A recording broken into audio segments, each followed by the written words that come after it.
मैं प्रभु यीशु मसीह के पवित्र नाम में समस्त विश्ववाणी परिवार की ओर से मार्ग के लिए उजियाला कार्यक्रम में आप सभी का हार्दिक अभिनंदन करती हूँ।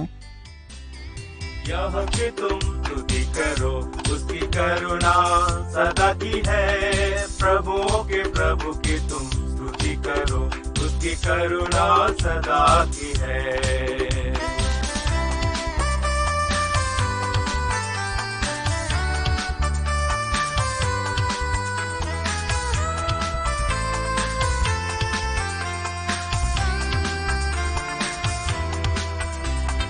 अब तक चलाया स्तुति करो, उसकी करुणा सदा की है। अब तक चलाया स्तुति करो, उसकी करुणा सदा की है। आगे भी चलाएगा स्तुति करो, उसकी करुणा सदा की है। उसकी करुणा सदा की है। क्या कि तुम स्तुति करो, उसकी करुणा सदा की है। प्रभु की तुम स्तुति करो, उसकी करुणा सदा की है।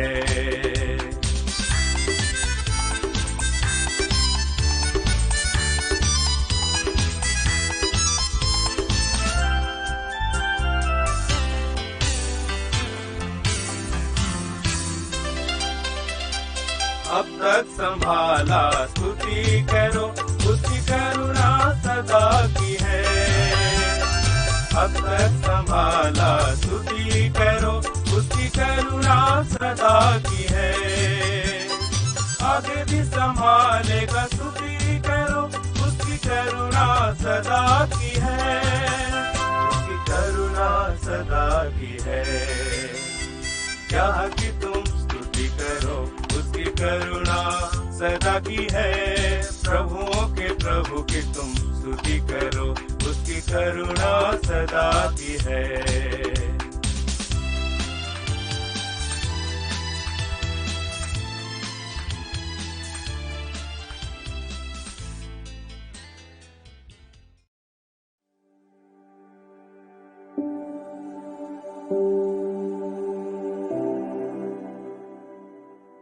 आइए आज की नई सुबह में हम परमेश्वर के वचन से पढ़ेंगे जो हमें मिलता है 2 तीमुथियुस 2 अध्याय पद संख्या 11 से 13 तक।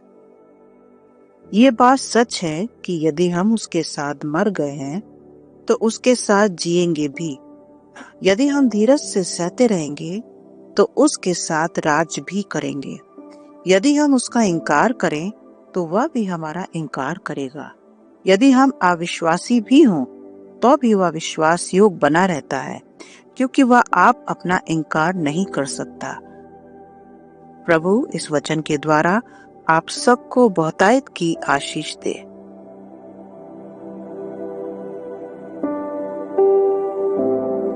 प्रभु यीशु मसीह के मधुर और मीठे नाम में हम सभी भाई बहनों का इस मार्ग के उजियाला के कार्यक्रम में हम आपका स्वागत करते हुए अपने परमेश्वर का धन्यवाद देते हैं कि उसने हम सबको इस प्रतिभोर के समय में प्रार्थना में इकट्ठा होने का सुनहरा अवसर दिया और साथ ही साथ हमें ये सुंदर अवसर दिया कि हम परमेश्वर के वचन से चंद बातों को देखकर हम परमेश्वर की जो स्वर्ग में है उसकी बढ़ाई कर सके। हाँ मेरे प्रियो, जैसा कि वचन पढ़ा गया है ये बात सच है, और यदि हम उसके साथ मर गए तो उसके साथ जिएंगे भी।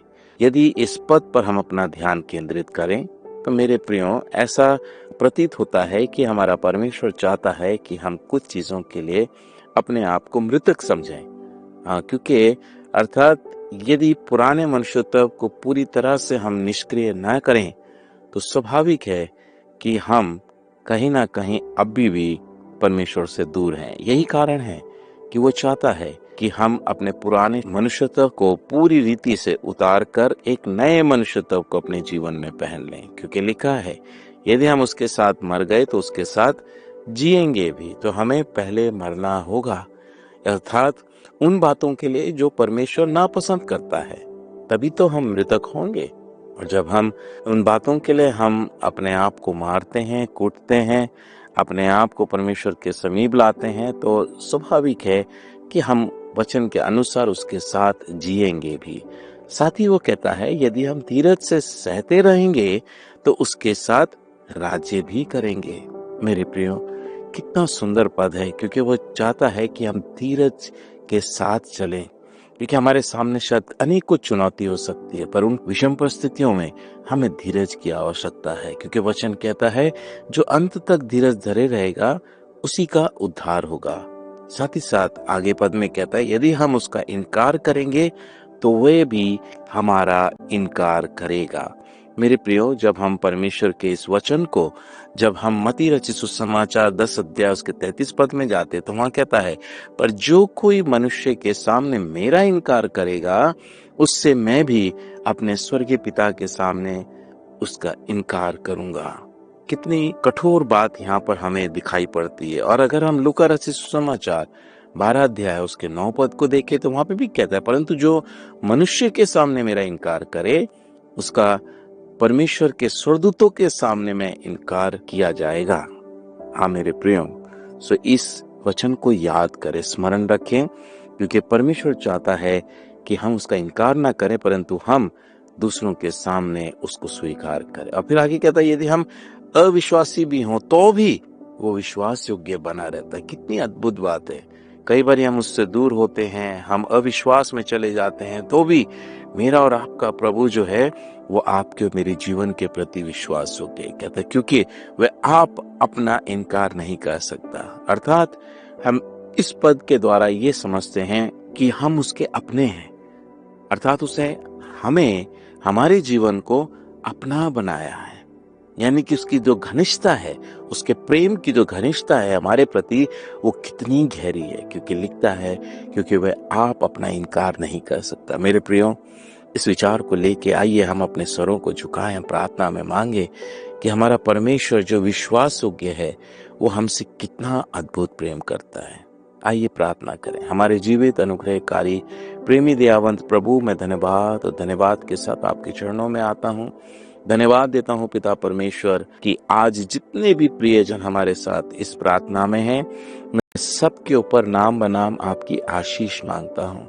और इस वचन के अनुसार जैसा कि आपका वचन कहता है यदि हम अविश्वासी भी हों तो भी वो विश्वास योग्य बना रहता है।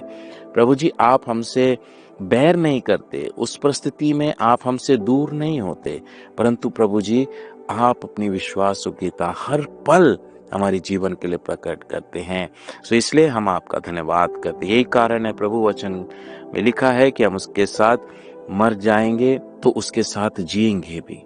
यदि हम धीरज से सहते रहेंगे तो उसके साथ राज्य भी करेंगे। यदि हम उसका इनकार करेंगे तो वो भी हमारा इनकार करेगा। अर्थात हमें इनकार नहीं करना परंतु हमें उसे स्वीकार करना है और हमें लोगों के सामने प्रकट करना है कि वो जीविता परमेश्वर है। तभी तो वो सबके समक्ष हमें भी अपने समक्ष स्वीकार करेगा। प्रभु जी, वास्तव में प्रभु हम आपका धन्यवाद करते हैं, बड़ाई करते हैं, स्तुति करते हैं प्रभु, क्योंकि आप इस योग्य परमेश्वर है। प्रभु, हर एक जीवन को आपके चरणों में लाते हैं।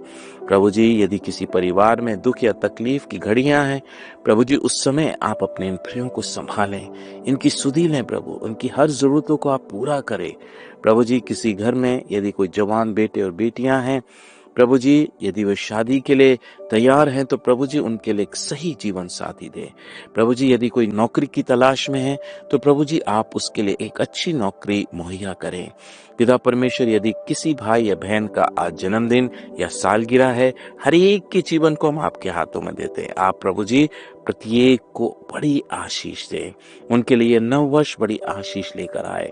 पिता परमेश्वर, हम प्रार्थना करते हैं इन सेवकों के लिए, जो सेवक आपकी सेवा करते, उन्हें भी अपनी सुरक्षा में रखें, अपनी महिमा के लिए इस्तेमाल करें। प्रभु जी, हम प्रार्थना करते हैं अपने देश के लिए प्रभु, कि इस देश पर आपकी दृष्टि हो, आपका अनुग्रह हो, और प्रभु जी इस देश में प्रभु जी अमन और शांति कायम की जाए। यीशु के नाम से हम प्रार्थना करते हैं कि इस देश में प्रभु आपका नाम ऊंचा रखा जाए और प्रभु जी ये देश प्रभु आप में शांति प्राप्त कर सके। धन्यवाद प्रार्थना सुनने के लिए। सब कुछ आप ही के इकलौते पुत्र हमारे उद्धारकर्ता मसीह यीशु के चरणों में हम इस प्रार्थना को चढ़ाते सुने और दया से ग्रहण करने पिता, आमीन। स्तुति करो, उसकी करुणा सदा की है। मसीह में प्रिय, विश्ववाणी प्रार्थना सेंटर में हमारे प्रार्थना योद्धा आपके लिए प्रार्थना करने को 24 घंटे उपलब्ध हैं। आप किसी भी समय हमारे टोल फ्री नंबर पर प्रार्थना के लिए संपर्क कर सकते हैं। हमारा टोल फ्री नंबर है 1800-2700-333। प्रभु आपको आशीष दे। उसकी करुणा सदा की है।